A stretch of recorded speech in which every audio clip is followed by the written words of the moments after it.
Don Rickles was not merely a comedian. He was a stage killer whose elegant craft of the roast caused Hollywood to shudder and chuckle.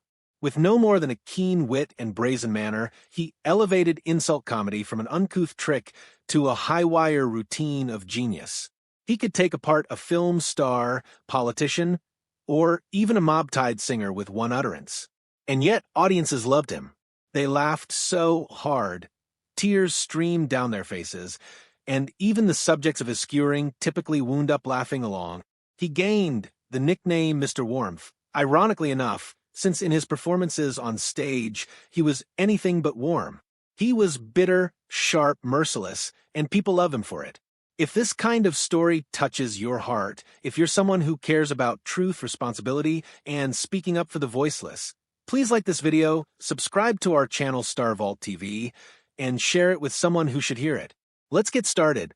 Behind all the guffaws, there was a bitter reality concealed. Rickles' career was founded on the toggling of insult and affection, but some names were fully unaffectionate. His private blacklist existed throughout his life, people he outright despised, those who represented all that was phony, lazy, or empty of Hollywood and politics. These were not joke setups. These were wounds, grudges, and naked truths Rickles covered up with the stage lights. For years, he remained quiet, employing his shield of humor. But in his later years, as he approached the end of a life that spanned 90 years, Rickles finally lifted the veil. He disclosed that the cutting insults weren't always insults. Many of them were knives directed specifically at the people he hated. His blacklist was provocative. A clueless actor who accidentally fell into politics, an overhyped film star admired for style more than content, a friend whose success was linked to the mafia, and even other comedians who Rickles perceived as phonies who wore tailor-made false laughter. The questions persisted. Why did Rickles, a man who never was known to fear anyone, remain quiet about his deep-seated hatred for all those years? Why, in a life lived fully through comedy, did he wait until his final years to unmask the bitterness behind the facade? To find out, we must return to where it all started. Don Rickles became famous during the 1950s and 1960s when Las Vegas was on the brink of becoming America's entertainment city. The casinos shone bright, the Strip was controlled by the mob, and the Rat Pack defined glamour and decadence. Rickles honed his style there. He was not a jokester in the classical sense. He did not use humorous anecdotes or witty one-liners on mundane topics. Instead, he gazed out at the crowd, selected somebody big or somebody famous, and went for the jugular. With his in-your-face insult comedy, Rickles soon became one of the nation's best-known comedians. No one was safe on stage. Race, looks, personality traits, profession, Rickles cut them all down with cutting, pungent words. His victims laughed, sometimes anxiously, because Rickles' viciousness was somehow elegant. He wasn't mean-spirited for the sake of being mean-spirited. He was larger than life, absurd, and theatrical. Cruelty was a performance, a mask that somehow included everyone in the room as part of the joke. His frequent visits to The Tonight Show with Johnny Carson made him a household name. Carson loved him because Rickles brought danger to late-night TV. He may heckle the host, ridicule the band leader, or tear apart whichever star was beside him. Anything could happen. The audiences adored the anarchy. Carson's affectionate nickname for him, Mr. Warmth, only served to make the contrast greater. Don Rickles was not warm on stage. He was a scalpel slicing through Hollywood's illusions carefully manufactured. And yet, for decades, hardly anyone knew that not everything of his stage material was strictly comedy. Some of those nasty lines had real venom. One of Rickles' favorite targets was Clint Eastwood. While most of Rickles' stage victims were politicians, comedians, or Vegas celebrities, Eastwood was an exception. Rickles viewed him as the height of Hollywood's power to make a man with little substance into an icon. To Rickles, Eastwood wasn't a great actor, but a fellow who scowled his way to fame. Before the Vegas crowd, Rickles once shot, "Clint, you have two faces. One's a scowl, the other's a deeper scowl. And that's how you're made into a Hollywood legend." The crowd roared, but Eastwood, always gravitas, gave only a snarl. To Rickles, that detachment only illustrated the point. Eastwood wasn't pretending, he was simply standing there, allowing the world to overlay myth upon his face. Year after year, Rickles reused his scorn.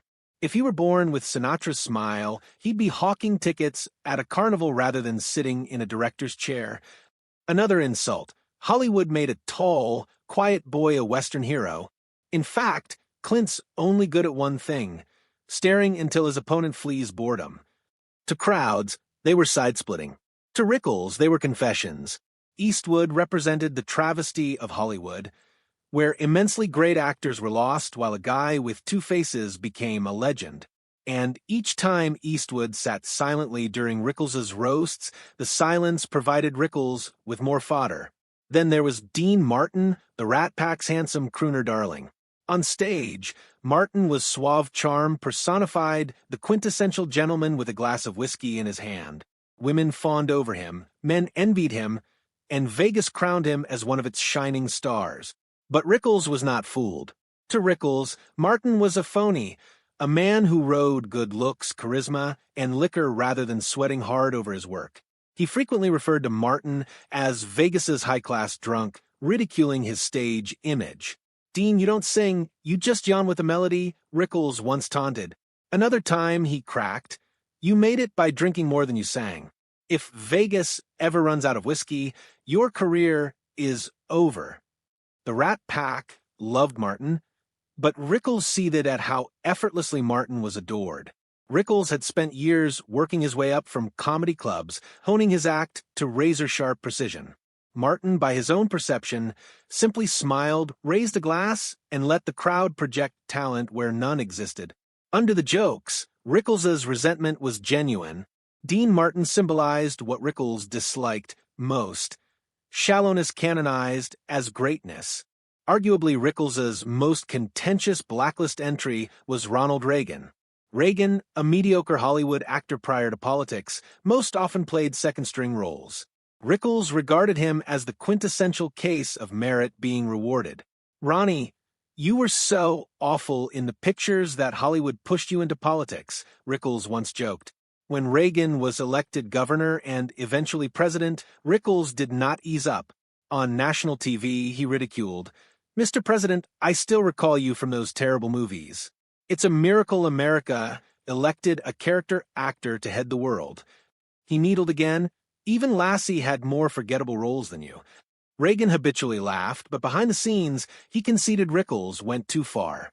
The reality was that Rickles disliked Reagan as a representative of how Hollywood and America could make bland and talentless people icons.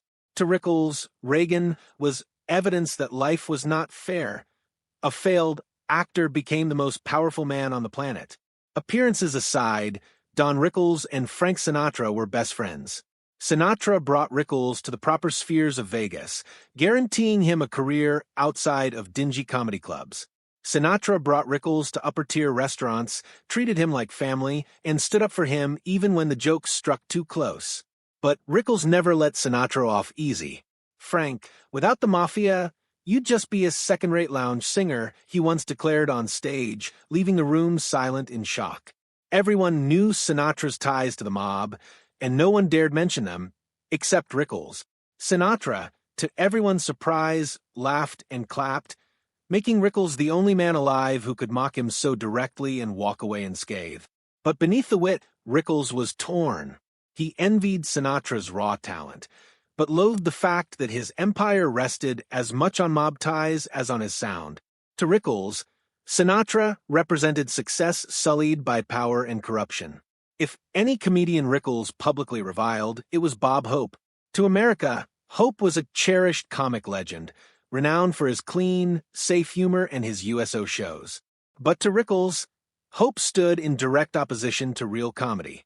"Bob Hope is so funny I fall asleep before he even steps on stage," Rickles once quipped. He criticized Hope as being too safe, too sweet, too phony. "Bob, you never hurt anyone's feelings. But then again, you never make anyone laugh out loud either." What Rickles despised most was the way Hope commodified comedy as a bland, artificial product, too cautious to offend anyone and gratify all. Bob Hope is the Disneyland of comedy, Rickles mocked. It's clean and pretty, but it has no truth. To Rickles, Hope symbolized all that was wrong with American comedy: inauthenticity, complacency, and refusal to take any risk. While Carson was the catalyst for Rickles' career, bringing him on again and again to The Tonight Show, Rickles secretly hated him.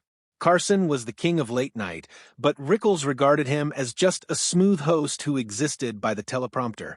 He once told Carson live on air, "Johnny, you're so charming that your wife left you." And the audience didn't even notice.